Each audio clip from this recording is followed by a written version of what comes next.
Are you ready to see some seedlings? Let's go.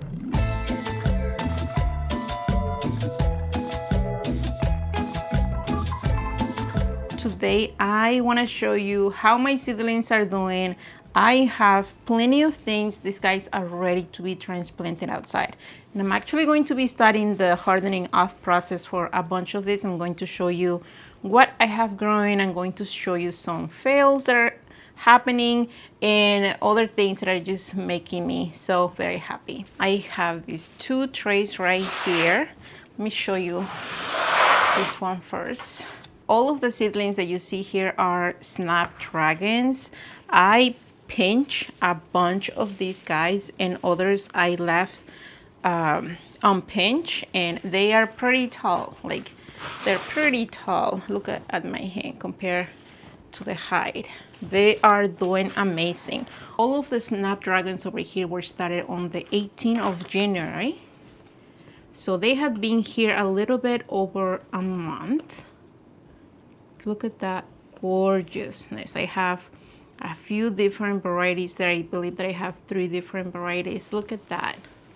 Madame Butterfly here on the back. I have Madame Butterfly over here. I have Costas mix right here in the middle, and then a silver variety over here. I'm going to put the names on the screen so that you can understand better what they are. But look at this, you guys. And if you're wondering how I started all of these, how I started them individually, you can look at my past videos. But I basically had a bunch of these guys in the very, very tiny soil blocks, and when they were big enough, I moved them into this single tray. This is like the 72 tray from Bootstrap Farmer, and I have a bottom tray there solid so that I can bottom water. And once these guys were transplanted, actually once these guys germinated, I did not do any top watering. I prefer to bottom water everything once they germinate, and they are looking amazing. The next is, oh my gosh, I am so excited about these guys. I mean, I am happy about everything else that I have growing here, but these guys are the first time that I'm growing them. This is the craspedia. Look at that. And I believe that the craspedia was started on the 22nd of January. So a little bit over a month. And I was really worried actually about how the germination was going to be, but then again, look at that. Everything is looking amazing. And again, they were started in the smaller soil blocks, and they were transplanted here into this 72 cell. Look at that. That is just amazing. Amazing craspedia. I'm so excited. And these guys right here at the end, this is my bupleurum. They were started as well on the 22nd of January. And I mentioned before that my bupleurum did not germinate very well. This is the first set that I tried. I think I got about 30% germination. I treated the seeds the same way that I treated them last year when I got very good germination. So I figured I was going to be okay. But I only got 12 plants. I should have a whole tray of bupleurum, but this is all I have, and they're doing fine. They're going to go outside. So after I realized that craspedia or the bupleurum was not going to give me enough plants, I started a second. This is a second set of bupleurum, and I think this is a complete fail. I started these guys on the 10th of February, and I have zero. I have zero germination there. It has been already 16 days. I see zero germination happening. I am going to wait and still keep them somewhere dark and cool, but I'm not holding my breath on these guys. What I'm going to do is that I am going to do a third set and see if I can get something out of it. I think that I still have plenty of seeds. So what I did for bupleurum, if you're wondering, is that I placed them here. I got the seeds placed there. I gave them moisture, and I put them in the freezer for 1 day, and then they had been in the cool outside inside my house, that is. And what I'm going to do this third time around is that maybe I'll leave them in the freezer for a few days instead of just one, see if that helps. Maybe this batch, maybe the seeds on this batch are really hardy and they need a little bit longer than that. But last year, that's all I did. I did 24 hours in the freezer and I got beautiful germination, but apparently not this year. Okay, I have a few things here. Let me start with these guys. This right here, these are strawflowers. Goodness. The thing about strawflowers, for some reason, and this may just be because of the room where I'm growing them, it's a little bit on the warm side. They always look a little bit rough. Like the leaves don't look super healthy. I remember the first time that I started strawflowers. The first time that I started strawflowers, I was kind of freaking out because I thought that they were dying. But I mean, look at those plants. They are very healthy. Once I transplant them outside, they're going to be just fine, and I won't have to worry about them. But look at that. The strawflowers were started on the 18th of January. Again, on the soil blacks, the very tiny 3/4 size soil blacks, and they were transplanted here in this tray. This is the 72 cell tray.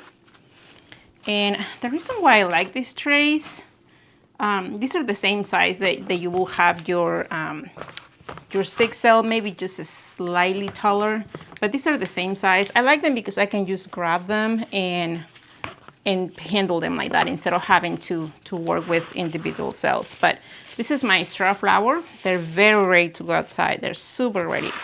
And I have more of my snapdragons. These are the Canes orange, and these were also started on the 18th. Again, I pinch a few. You can tell which ones I pinch and which ones I left. These guys are ready. They are ready to go outside. They definitely are loving it here inside. And here I have 3 different things here. This is right here. This is the Monarda.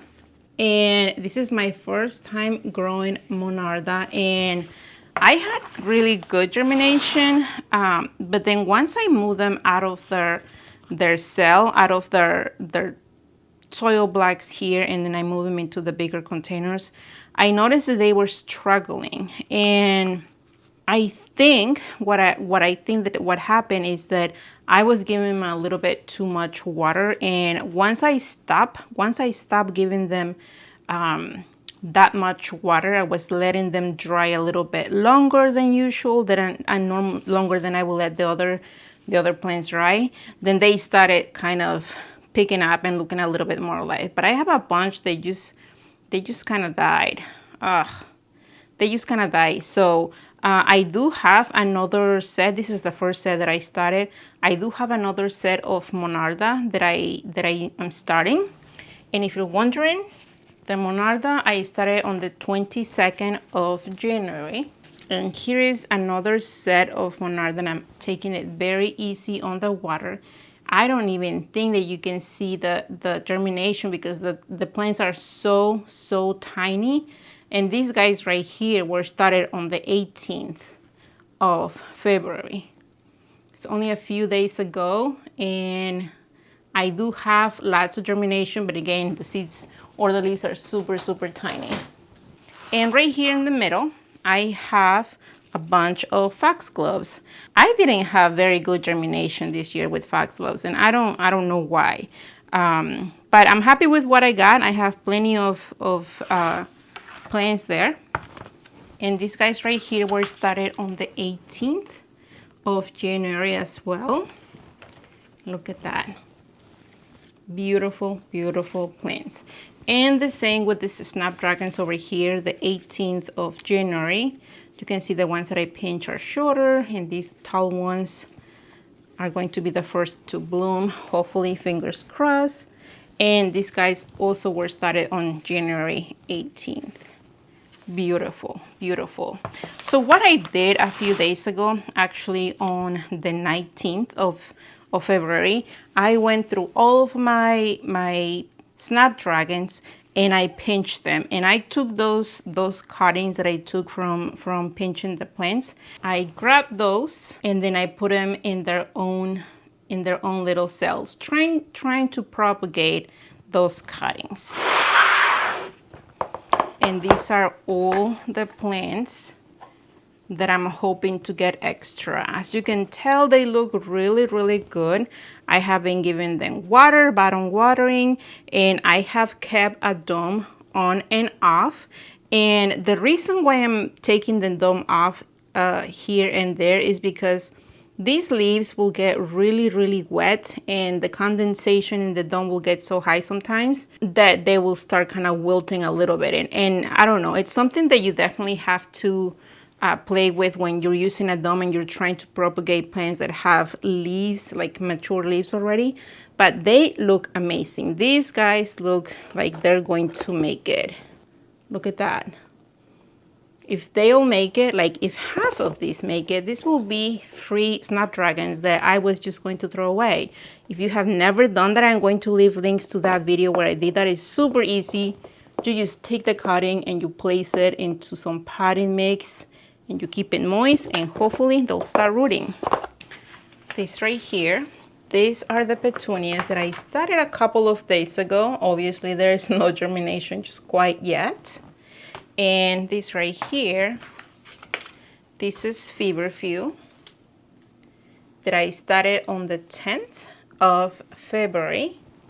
And look at the germination that I have. Not bad. I will say I have about 60% germination. I had beautiful germination last year with these guys as well. I am waiting just a little bit. Maybe here next week I'm going to start a second batch for feverfew. I am hoping that the ones outside do come back at least.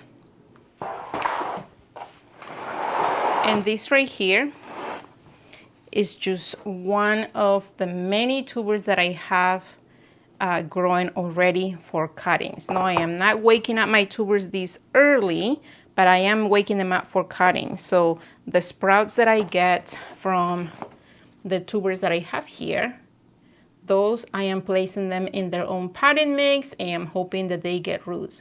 And if they get roots, that means that I get an extra plant of that same dahlia variety. And again, if you're wondering how to do this, I have videos that I can link below. And so far, these are all the dahlias, the cuttings that I'm trying to propagate. Some of them are really early because not all of the sprouts are ready at the same time. As they grow, as they get big enough, they get moved here. I used this guys a couple of days ago. So I know that they don't have any roots yet. But these guys over here, let me show you. These were one of the first sets that I took the cuttings from the tubers and I have roots. I check a few days and some of these guys already have roots. These guys were taken on the 13th of February, so they definitely had been here for a little bit over 2 weeks. Let me see if I can find one that I can show you. Right there. I want to be super careful. I don't want to mess up with the roots. Hopefully you can see those roots there. Beautiful, beautiful, beautiful. I am so happy to see that happening. That just means that I am doing something right here by trying to propagate these guys. Let me show you one more. What I'm doing is that I am just pushing. The beautiful thing about these guys, they have the holes at the bottom, so I can gently push that up, trying to help it. Yes. Look at that root coming out there on the side. That's just beautiful. That just means that this cutting is rooting. So that's what we want to see. Now, if you're wondering how long until you move them up, what's the next step for these guys, I am just going to let these guys here grow their roots, grow big enough so that the next step will be to move them into something like a 2.5 inch container, something big but not super big. My hope is that these guys just establish plenty of roots so that by the time at the end of April, beginning of May, when I'm ready to plant these guys outside, they have a nice root system.